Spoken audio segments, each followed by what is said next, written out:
네, 오늘부터 이제 마태복음 강의 그 본론으로 들어갑니다. 마태복음 강의 1번 자료입니다. 마태복음 1장은 예수님의 족보가 기록이 됐죠. 그런데 마태복음 족보와 누가복음 족보에 대해서 관계성을 좀 알아보는 시간을 갖습니다. 구약 성경에서 아담 세계의 족보를 기록할 때는 누가 누구를 낳고 몇 해를 더 살며 자식을 낳은 후에 죽었다라고 기록하지만 예수님의 족보에는 그냥 누가 누구를 낳고 누가 누구를 낳고만 있지 죽었다는 말이 없죠. 이런 것이 구약 성경과 신약 성경의 큰 차이입니다. 첫 아담은 흙에서 와서 일생을 수고하다가 흙으로 돌아가나 이것은 첫 아담 세계는 저주의 세계이기 때문에 그렇다. 그런데 마지막 아담, 둘째 아담, 예수님의 세계는 저주를 복으로 바꾸는 세계, 사망의 권세를 이기고 영생하는 새 세계를 기록하기 때문에 구약 성경에는 똑같이 예수님에게로 이어지는 족보인데 구약 시대의 족보에서는 낳고 죽고가 나오지만 신약 성경에서는 낳고만 나온다. 이런 것은 성경을 읽는 독자들이 놓치기가 쉬운, 그냥 건성 지나가기가 쉬운 그런 내용이에요. 예수님은 영생이신 하나님이요 부활이신 하나님이시기 때문에 죽고라는 말이 예수님의 족보에 들어가면 안 되는 거죠. 예수 그리스도의 족보에는 죽음이 없으며 대대로 낳고 낳는 기록이니 셈족의 영적 세계에는 죽음이 없으므로 육신의 세계에는 당연히 죽음이라는 게 있지만 믿음 세계에는 죽음이라는 게 없다. 예. 셈족의 정신 세계에는 선조가 죽었어도 육신이 죽었다고 그래서 그 후손이 대를 이어서 살아있으면 그 후손에게 생명이 계속 이어지고 후손과 함께 사는 것으로 셈족의 믿음 세계라는 건 이렇게 보기 때문에 예, 육신의 세계와 영의 세계, 즉 정신 세계에서의 차이점을 잘 이해를 할 필요가 있어요. 셈족의 문화, 그들의 언어 관습 이런 것을 잘 이해할 필요가 있다는 거예요. 그래서 육신의 조상은 죽지만 그 후손이 이어지는 한 조상의 생명은 여전히 살아있어서 믿음 세계에는 그 부활이며 그 생명이신 하나님께서 대대로 산 자들과 동행하시는 것이다. 이제 이런 개념을 아래 예수님이 오셔서 우리가 믿는 하나님은 죽은 자들의 하나님이 아니고 산 자들의 하나님이다. 이렇게 말씀을 하신 그 의미를 이해할 수가 있어요. 그럼 산다는 게 뭐냐? 살려주는 것은 영을 말하는 것이기 때문에 영적으로 살았느냐를 말하는 거다라는 거예요. 셈족의 믿음 세계라는 건. 아브라함의 믿음을 쫓는 모든 믿는 자들의 하나님은 죽은 자를 살리시며 이게 부활이신 하나님이죠. 없는 것을 있는 것 같이 예를 들어서 뭐 창세기 1장 2절에 땅이 공허하고 흑암이 깊음 위에 있었다. 그런데 거기도 흑암이라는 것이 있는 거죠. 그런 존재다 이게. 그런데 그 흑암만 있는 곳에서 빛이 있으라 하심에 빛이 있었다. 이 있다라고 하는 것은 존재라는 말인데 그 존재 자체가 하나님이다. 예수 그리스도가 존재다. 예수 그리스도가 없으면 아무것도 존재라는 것이 없는 거죠. 나무도 풀도 공기도 아무것도 없는 거예요. 그래서 이제 그리스도는 만유의 주제시며 만유 자체이므로 항상 산자들과 함께 현존하여 살아계십니다. 여기서 산자라는 건 회개하고 복음을 믿음으로 영이 거듭난 사람들과만 함께한다. 그런 말이에요. 지옥세계 사람들과는 지옥사자인 마귀가 함께하는 거죠. 생명의 세계에는 예수 그리스도가 항상 현존하여 살아계신 거예요. 이게 셈족의 그 정신세계라는 거예요. 그들의 문화이고 그들의 언어 관습이죠. 그러므로 주님은 마르다에게 나는 그 부활이요 그 생명이니 네가 이것을 믿느냐라고 육으로는 죽은 나사로의 시신 앞에서 선언하셨고 무덤에서 불러내셨으니 없는 것을 있는 것처럼 딱 나사로야 나오라 그럼 나사로가 무덤 속에 있을 때는 보이지 않았다가 나사로야 나오라 그러면 딱 나타나지 않아요. 존재단 말이에요. 결국은 말씀의 능력이라는 거예요. 이게 죽이고 살리는 모든 없게 할 수도 있고 있게 할 수도 있고 말씀의 능력이에요. 우리도 천국 복음으로 초대를 받아 어둠과 죽음의 권세로부터 영생하시는 하나님의 부르심을 받고 새 생명을 얻은 하나님의 자녀들입니다. 하나님의 자녀들이라는 것은 진리의 말씀으로 나타난 뜻이고 성령으로 영이 거듭났다는 것을 의미하는 거예요.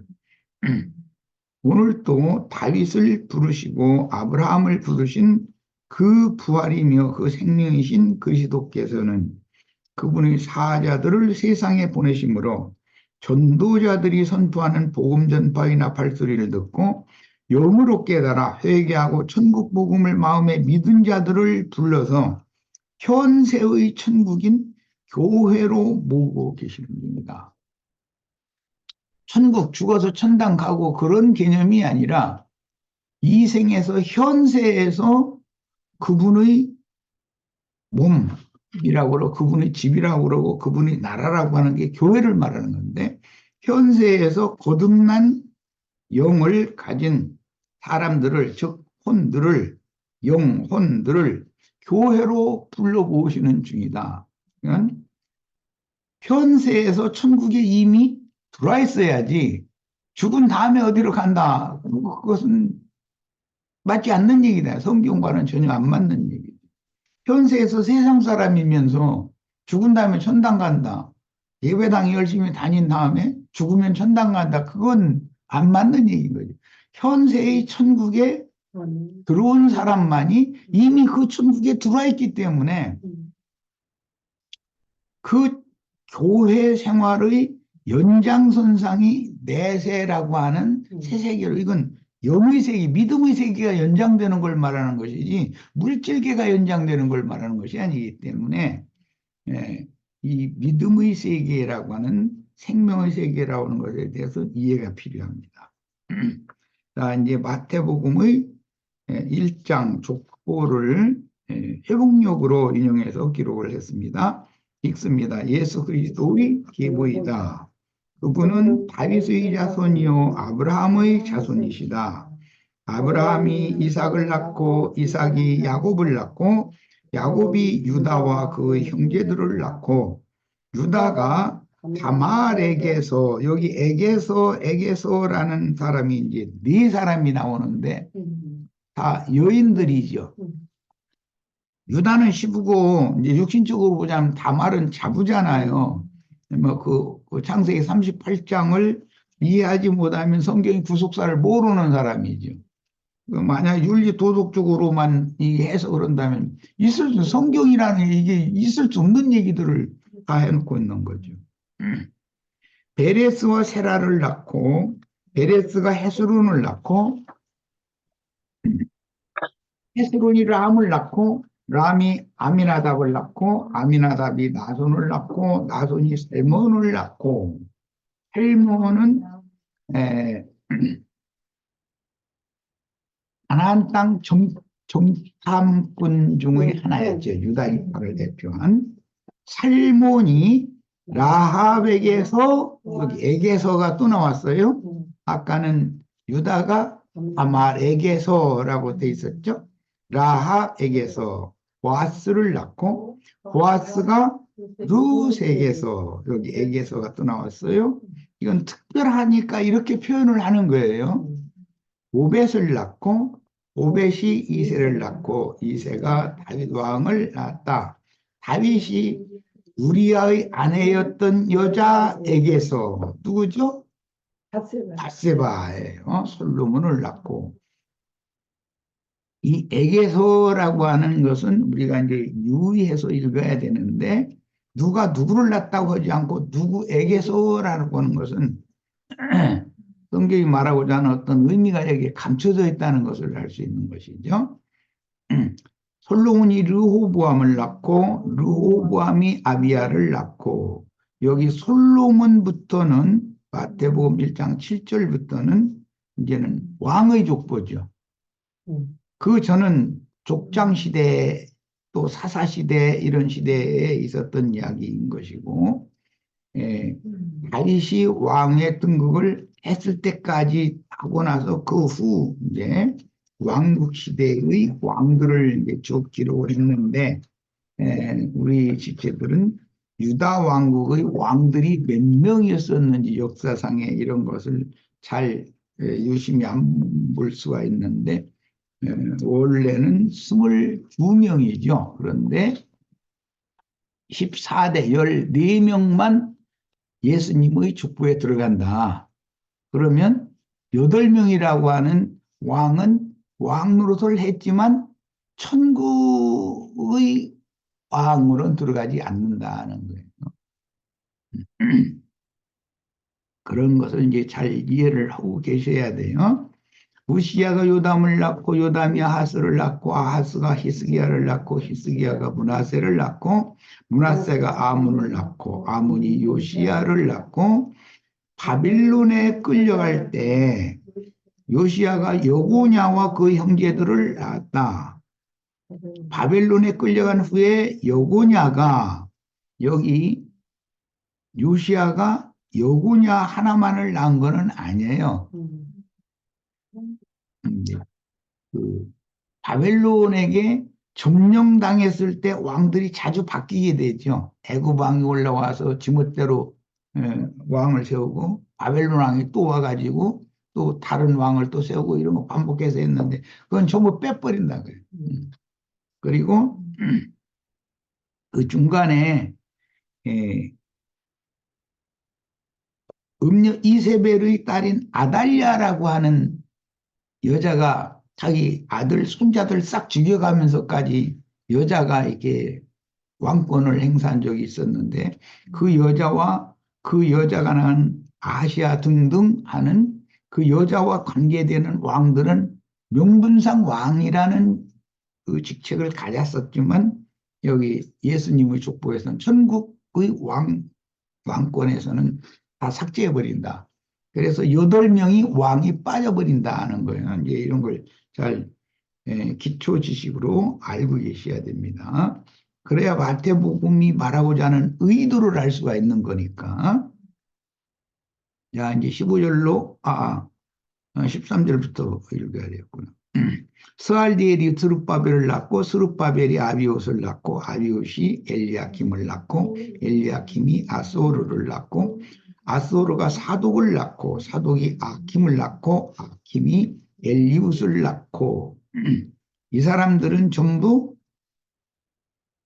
바벨론 포로 중에서도 대가 이어지고 있었다는 것이죠. 그런데 열왕기편이나 역대기편에는 이런 기록이 없죠. 바벨론에 의해서 점령당한 것으로 망한 것이잖아요, 이스라엘 나라가. 그런데 하나님의 눈에서는 바벨론의 포로로 사로잡혀 갔지만 예수님의 생명의 계보는 절대로 끊어지지 않고 암암리에 이어지고 있었다라는 걸 지금 바라고자 한다는 거예요.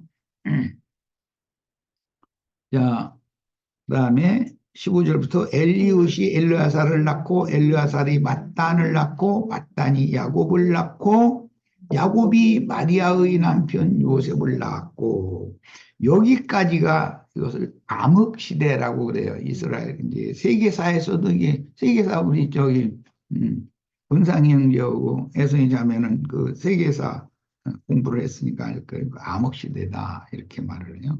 이것은 말씀이신 하나님이 빛인데 하나님이 말씀을 주실 수가 없는 그런 긴 역사는 그래도 시간은 흘러갔다는 것이죠. 우리 코로나 시대가 지나갔죠. 굉장히 어두운 시대였잖아요. 그렇지만 시간은 계속 지나갔고 그동안에도 죽는 사람도 있고 새로 태어나는 사람도 있었던 거예요. 그러나 역사에서는 그걸 전부 암흑시대다 이렇게 말해요. 그러니까 성경 이야기와 딱 맞물리는 이야기인 것이죠. 그래서 이제 예수님이 오시면 새날이 빛이 오는 것이죠, 이제. 그래서 암흑시대 다음에 광명, 참 빛이신 예수님이 오시는 거예요. 역사와도 이게 성경에 딱 맞물리죠, 그러니까. 야, 야곱이 마리아의 남편 요셉을 낳고 마리아에게서 또 에게서가 나왔죠. 에게서가 있으면 전부 여자들이다라는 걸 알 수가 있죠. 여기 많은 몇 사람은 이제 여자들 유다의 자부였던 다말, 에게서 또 라합이라고 하는 이 라합이라는 여자는 창녀 기생이었잖아요. 기생. 룻이라는 여자는 모압의 부정한 이방 여자였었어요. 우리아의 아내였던 여자 바세바라는 사람은 다윗이 남의 아내를 뺏어 그 남편을 강제로 죽이고 뺏어온 여자예요. 이런 것을 의도적으로 지적을 한다. 똑같은 성경인데 문구를 읽을 때 어떤 여자 이름 놓고선 거기서는 에게서라고 할 때는 말하고자 하는 메시지가 있다는 걸 잘 생각을 해 두셔야 돼요. 이제 마리아에게서 그리스도라 불리시는 예수님께서 태어나셨다. 그러므로 이제 중요한 말씀이 마무리에 나옵니다. 모든 세대 수가 아브라함부터 즉 그러면 첫 아담에서부터 아브라함의 아버지 데락까지는 천국의 족보에서는 빠진다. 하나님 나라의 족보에는 들어가는 사람들인데 천국의 족보에서는 빠진다 이거예요.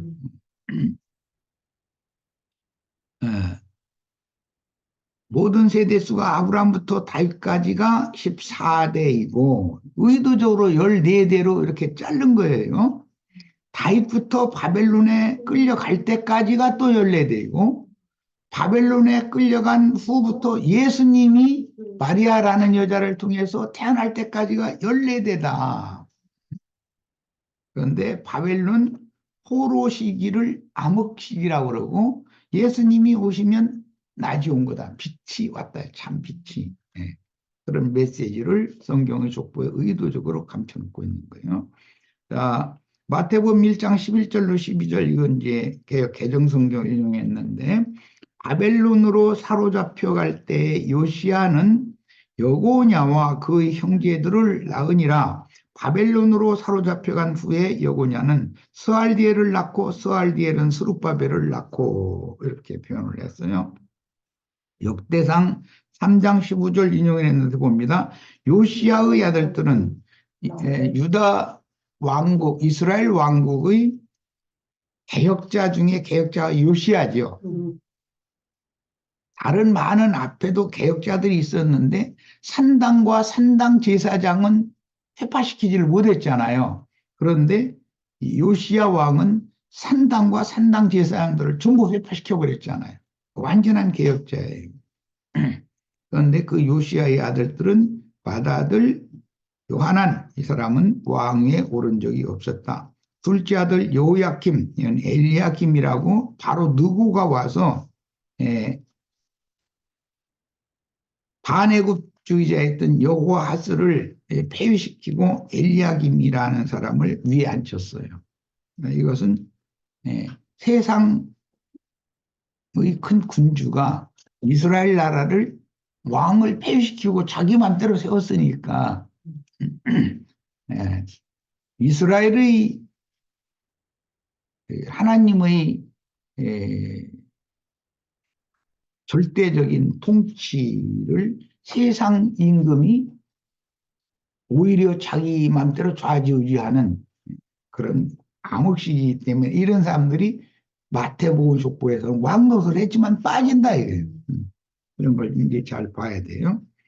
그 다음에 셋째로 시드기야, 여호야김의 아들 여고니아 대신 바벨론 왕이 이번에는 애국과 그때 당시 세력 다툼을 이스라엘 나라 하나를 두고 애국과 바벨론이 세력 다툼을 하고 있었기 때문에 애국 왕이 올라오면 바벨론 왕이 세운 왕을 폐위시키고 자기에게 복종할 수 있는 사람을 왕위에 세우고, 바벨론 왕이 또 침공을 하면 애국 왕이 세운 왕을 폐위시키고 자기에게 복종할 수 있는 사람을 세우고 그랬는데, 이방 큰 제국의 군주가 임의로 세운, 즉 하나님이 세운 왕이 아닌 세상 왕들이 세운 왕은 족보에서는 빠진다 이 말이에요.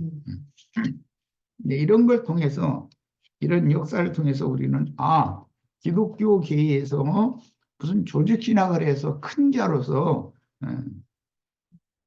신학 공부를 해가지고 큰 예배당 세워가지고 왕노릇하는 그런 사람들은 예수 그리스도의 천국의 족보에서는 사실은 빠지는 건데, 이런 이치를 너무, 이런 마태복음 1장의 족보를 읽어도 이런 것이 감춰져 있다는 사실 자체를 모르니까 이게 문제인 것이죠. 그러면서 자신들이 계시록 17장 18장에 보면 땅의 왕족들이라는 거예요. 큰 음료 일곱 머리들이. 그런데 천국에서는 그들이 제외된다. 그런 걸 지금 암시한다는 것이죠.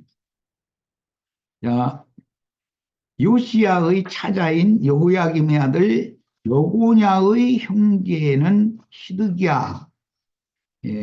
여고냐의 숙부, 즉 마지막 개혁자였던 요시야의 아들들이 셋이 왕위, 이 사람이 세우고 저 사람이 세우고 이렇게 세웠는데, 시드기야가 유다의 마지막 멸망왕이잖아요. 유다 왕국의 문을 닫은 왕이 시드기야 때인데, 바벨론 왕이 와서 시드기야를 철사줄로 묶어서 뭐 림나로 끌어가서 거기서 뭐 자식들, 시드기야 왕의 자식들 다 눈 뽑는 거 이런 것을 다 보게 만들거나 철사줄로 이렇게 놋쇠사슬로 오라로 묶어가지고 바벨론에 이제 가는 그런 아주 비극적인 왕이었었죠.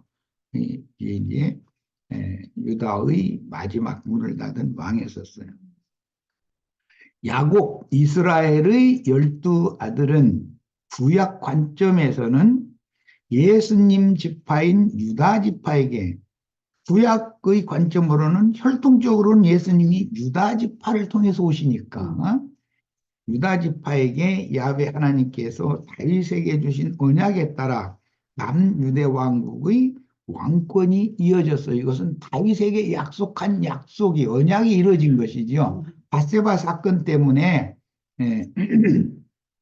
하나님께서 다윗 왕을 징벌을 하셨지만 다윗의 위를 끊어지지 않고 대를 이어지게 해줄 거라는 약속을 하셨는데, 그 말씀이 이어졌죠. 말씀이 이루어졌죠. 역사상에. 여호야김의 아들인 여고냐, 고니아라고 단어하는데, 그들의 자식들은 역대상 3장 17절로 18절에 사로잡혀간 여고냐의 아들들은 그의 아들 스알디엘과 말기람과 부다야와, 여기 부다야라는 사람을 잘 염두에 두시죠. 이건 바벨론 포로 중의 왕손을 지금 기록을 한 거예요. 세낫살과 여가미아와 호사마와 느다나요였는데, 느바디아요였는데, 이 부다야의 후손이 바벨론 포로를 귀환한, 바벨론 포로 생활 70년이 끝나면 70년 후에 바벨론으로 포로되어져 간 이후에 2세 아니면 2.5세를 이끌고 돌아온단 말이지. 그게 스룹바벨이라는 왕이었었다. 그리고 그때 당시 돌아온 무리의 대제사장은 여호수아였었죠. 그러니까 왕통과 제사장의 그 기본은 계속 이어지고 있었다라는 거예요. 암암리에. 그 14대를 특별히 기록을 했어요. 자, 애굽이나 바벨론에 사로잡힌 왕들은 거기에서 죽었으나 여고냐는 바벨론의 후대 왕에게 후은을 입어서 유대의 왕위가 복권되었으며 무려 30여 년이 지난 후에 그 유대에서 끌어간 왕의 후손이었던 한 사람이 고개를 들게 하고 죄수의 죄수복도 벗기고 바벨론이 점령한 모든 그 제후국들이라고 그러는데 이제 분봉왕국들인데 그런 많은 왕족들보다도 예루살렘의 왕을 으뜸으로 이렇게 세워졌다는 거예요. 그러니까 이것이 그 바벨론 왕이 갑자기 마음이 바꿔져 가지고 그렇게 한 것으로만 생각하면 안 된다. 하나님께서 지금 예, 그는 머리를 들고 왕권을 회복하게 했다는 건 그는 하나님 앞에 우리 선조들께서 우상 숭배를 하나님을 그렇게 미워하셨는데 계속했고 그런 것에 대해서 너무 잘못을 깊이 깨닫고 자기가 나는 이 감옥 어둠 중에 이게 죄수복을 입고 이렇게 갇혀 있는 것도 살아있다는 것만 해도 너무 감사하다. 이러면서 하나님 앞에 그가 깊이 뉘우치고 돌이킨 사람이라는 걸 알 수 있단 말이에요. 그러니까 하나님께서는 그 사람을 세워주는 거예요, 이제 다시. 그래가지고 그를 통해서 왕통이 이어지게 만들었다. 이런 걸 우리는 이해할 수가 있어요. 유다는 특히 시일로가 오시기까지 땅에 속한 하나님의 기업인 이스라엘 왕국에서 지난번 번역은 홀이라고 그랬는데 이것은 치리권을 말하는 거예요. 규를 잡은 자의 조상이므로 이 홀을 하나님이 주시지 않으면 명분상 왕이지만 하나님께서 그에게 왕권을 주시지 않으면 힘없는 왕이죠. 근데 우리 요즘 표현으로는 식물 대통령이라는 말 들어보셨죠? 국민들이 전부 대통령이 뭔 말이야. 에이, 들으려고도 않고 도리가 없는 거야. 대통령이 하는 말이. 대통령이 하는 말은 곧 법이잖아요. 그런데 국민들이 에이, 저 사람 거짓말 말하고 저 사람 뭐 하는 거 보면은 이거는 아니다. 이제 민심이 다 떠나버린 거죠. 그러면 하나님께서 그에게 규를 뺏어버린 것이죠. 왕으로서의 자격이 없는 거죠. 하나님이 다윗에게는 온 백성들의 그 절대적인 지지, 그 왕권을 강화시켜줬기 때문에 모든 백성이 왕명이면 절대 복종을 하기 때문에 국가가 이렇게 튼튼하게 세워지고 유지가 될 수 있는데 하나님께서 기후를 빼앗아가 버리시면 명분상은 왕이지만 하나님이 보실 때는 왕권을 이미 뺏었다는 뜻이니까 그것은 왕이 아닌 것이죠. 그런 사람들은 이스라엘의 왕이 22명인데 거기에는 들어가지 마태복음에 나오는 왕의 족보에는 들어가지 못한다. 하나님이 그 왕권을 뺏었다.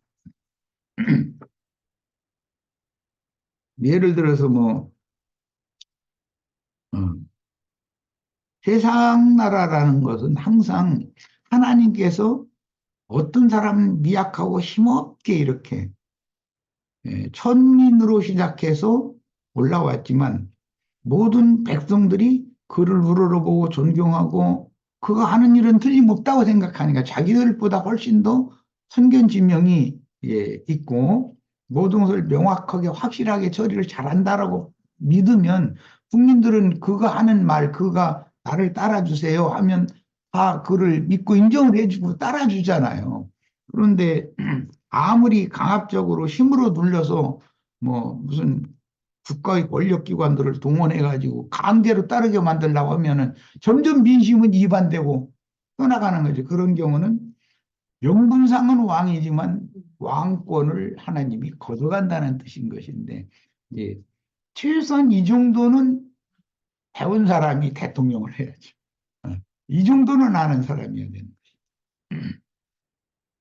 자, 마태복음 1장의 족보에는 아담부터 데라까지의 족보가 제외됐다. 데라는 아브라함의 아버지잖아요.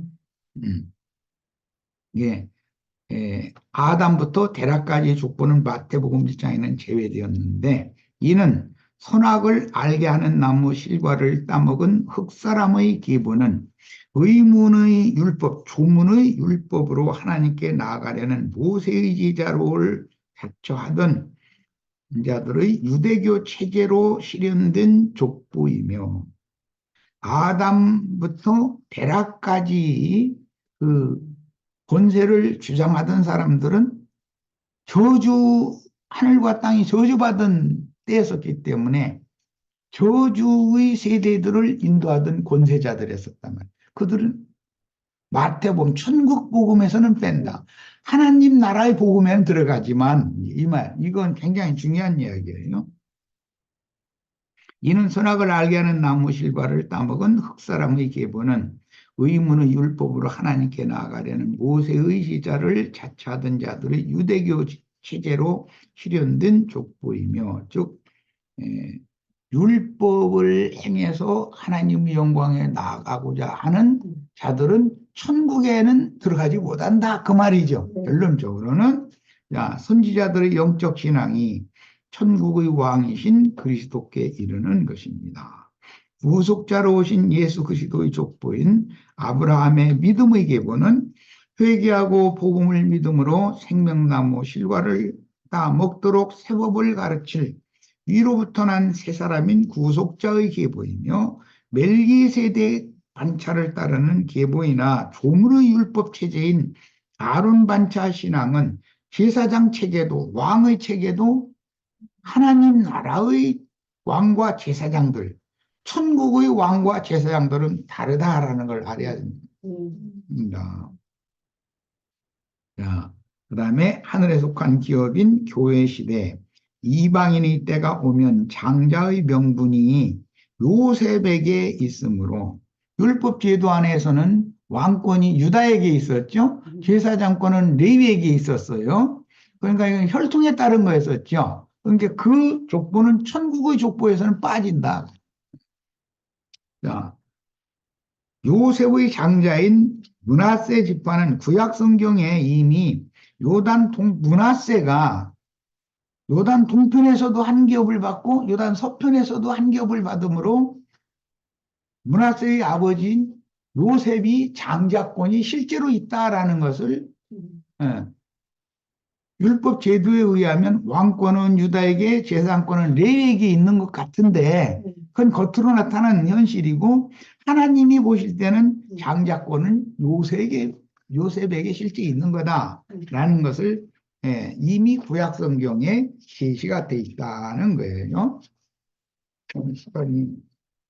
여기 유대인의 왕으로 자기 땅 자기 백성에게 와서 배척받고 죽임당한 인자 예수가 죽으면 예수가 죽을 때 그 죄패에 유대인의 왕 예수 이렇게 기록이 됐다고 그랬죠. 그런데 유대인들은 자신들의 왕은 이미 왕통이 끊어졌고 이두메 사람인 헤롯이 왕 노릇을 할 때였었잖아요. 그러니까 그들은 사실은 왕권이 하나님이 보실 때 왕권이 없는 그 호를 또 기후를 하나님이 뺏어버린 시대에 예수님이 그 하나님의 그 호를 가지고 오신 것이란 말이야. 이런 걸 우리는 이제 마태복음을 읽을 때는 기본적으로 알고 있어야 돼요. 자기 땅 자기 백성들에게와 배척받고 죽임당한 인자 예수가 죽으면 왕권은 이제 혈통적인 왕권은 끝나고 그리스도의 피로 구속받고 그 영으로 거듭난 그리스도의 형제들 중에서 장자들의 총회에 들어간 이기는 자들 곧 장자들의 교회가 낳은 사내 아이들이 이건 이제 계시록에서는 증인들이라고 그러는데 그리스도로 더불어 천국의 왕권을 상속하게 된다. 이건 엄청난 전환인 것이죠. 그러니까 저주의 세대는 끝나고 이제 저주가 변화해 복이 된 아브라함은 복의 근원이잖아요. 아담은 저주의 근원이고 이두 분기점을 이해를 잘 하셔야 돼요. 여고냐와 그 형제들은 하나님의 심판 중에서도 남은 자들을 대표함으로 바위 무덤에서 부활 승천하셨다가 그 영으로 재림하신 그리스도의 영적 형제들을 상징하는데, 이 사람들은 바벨론 포로에 사로잡혀가서 암흑 중에 빠졌기 때문에 역사상으로 보면 이스라엘의 왕통이 끊어진 것 같으나 하나님께서는 암암리의 바벨론 포로 중에서도 왕통을 잇고 있었다라는 거예요. 자, 항상 심판과 구원의 두 시대를 연결하는 고리가 되는 왕족은 인자 예수와 그 영이 되신 그리스도를 예수로 확정을 합니다. 그러면 유다의 그 바벨론 포로 중에서 여호야긴이라고 하는 이 왕이 아까 그 족보에서 읽을 때 부다야라는 사람의 후손이죠. 그 사람이 에월 무로닥이라고 하는 바벨론 왕 때 머리를 들게 했다는 거예요. 그러니까 이것은 회복이다 이거예요. 부활. 그건 다음 시간에 말씀을 나가도록 하겠습니다. 자, 잠깐 쉬었다 이어갑니다. 그리스도는 육체로는